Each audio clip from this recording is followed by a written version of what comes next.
Hello વિદ્યાર્થી મિત્રો, કેમ છો બધા? મજામાં ને? મારું આ યુટ્યુબ ચેનલમાં આપનું સ્વાગત છે. 11th સાયન્સ ચેપ્ટર 3માં આજે આપણે જોઈશું ડી વિભાગના તત્વો. ઓકે, તો સ્ટાર્ટ કરીએ આપણે. ડી વિભાગના તત્વો. ઓકે, અક્ષર સારા નથી, જોઈ લેજો ખાલી એકવાર. નોટ ડાઉન બી કરજો જ્યાં લખવા જેવું લાગે ત્યાં. સમૂહ 3 થી 12ના તત્વોને ડી વિભાગના તત્વો કહેવાય છે. બરાબર, જો ચોપડીમાં બતાવો. સમૂહ 3 થી 12ના તત્વોને, બરાબર, કંઈ ગયું આવી જો સમૂહ 3 થી 12ના તત્વો, આ સમૂહ છે, બરાબર. 3, 4, 5, 6, 7, 8, 9, 10, 11. તો આ 3 થી 12ના તત્વોને કયા વિભાગના કહેવાય? ડી વિભાગના તત્વો કહેવાય છે. બરાબર. હવે આગળ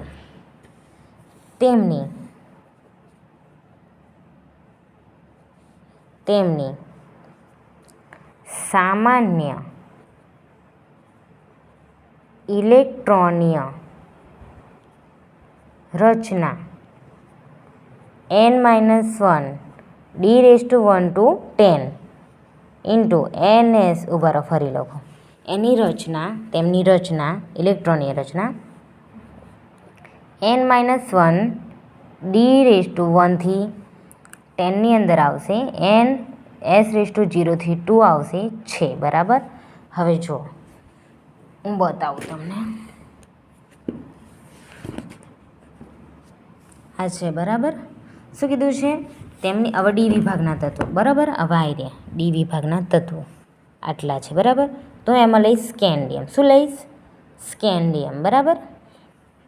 હવે જો એનો પરમાણ્વીય ક્રમાંક છે 21. આવું લઉં છું સ્કેન્ડિયમ. બરાબર. એનો પરમાણ્વીય ક્રમાંક કેટલો છે? 21.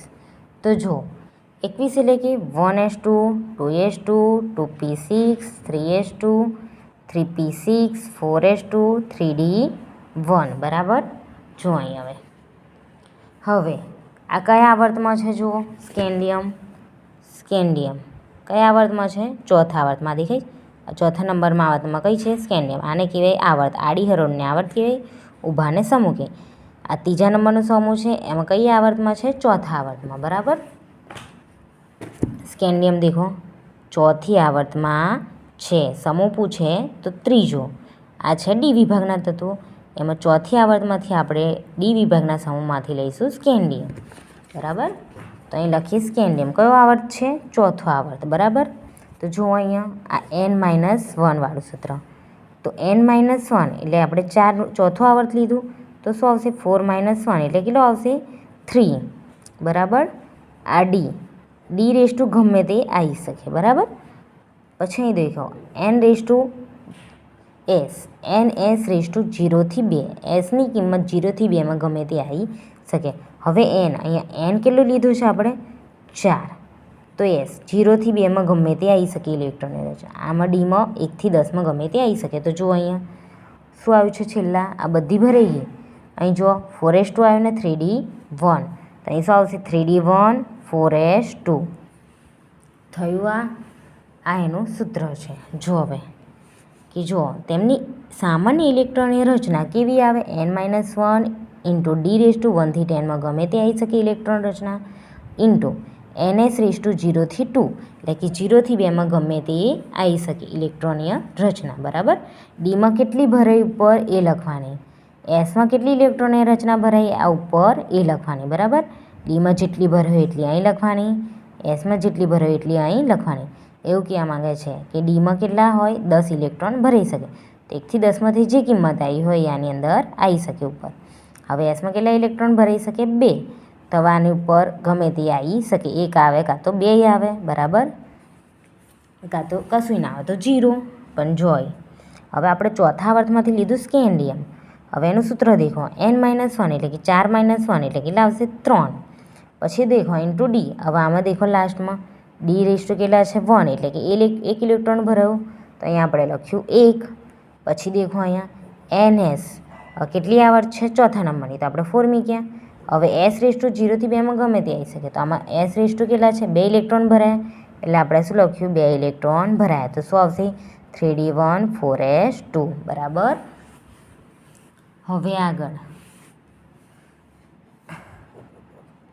આ વિભાગના બધા તત્વો ધાતુઓ છે. હવે આ વિભાગના બધા તત્વો ખરા ને, બધા તત્વો એટલે કે આવી રહ્યા આટલેથી આટલા બધા જ તત્વો બરાબર. આટલા બધા કેવા છે? ધાતુઓ છે બરાબર, ધાતુઓ છે. હવે તેઓ રંગીન આયન ધરાવે છે. તેઓ રંગીન આયન ધરાવે છે તથા જુદી જુદી ઓક્સિડેશન અવસ્થાઓ ધરાવે છે. પછી લખો અનુચુંબકીય ગુણધર્મ ધરાવે છે. ઉદ્દીપક તરીકે વપરાય છે. પછી ડી વિભાગના તત્વોને સંક્રાંતિ તત્વો કહેવાય છે બરાબર. આ વિભાગના તત્વો એને બીજું શું કહેવાય? સંક્રાંતિ તત્વો કહેવાય છે. જો આપણે ડી વિભાગના તત્વો વિશે જાણ્યું. ઓકે વિદ્યાર્થી મિત્રો, જો તમને આ વિડીયો ગમ્યો હોય તો લાઇક, શેર અને સબસ્ક્રાઈબ કરજો. Okay, thank you all of you. Bye bye.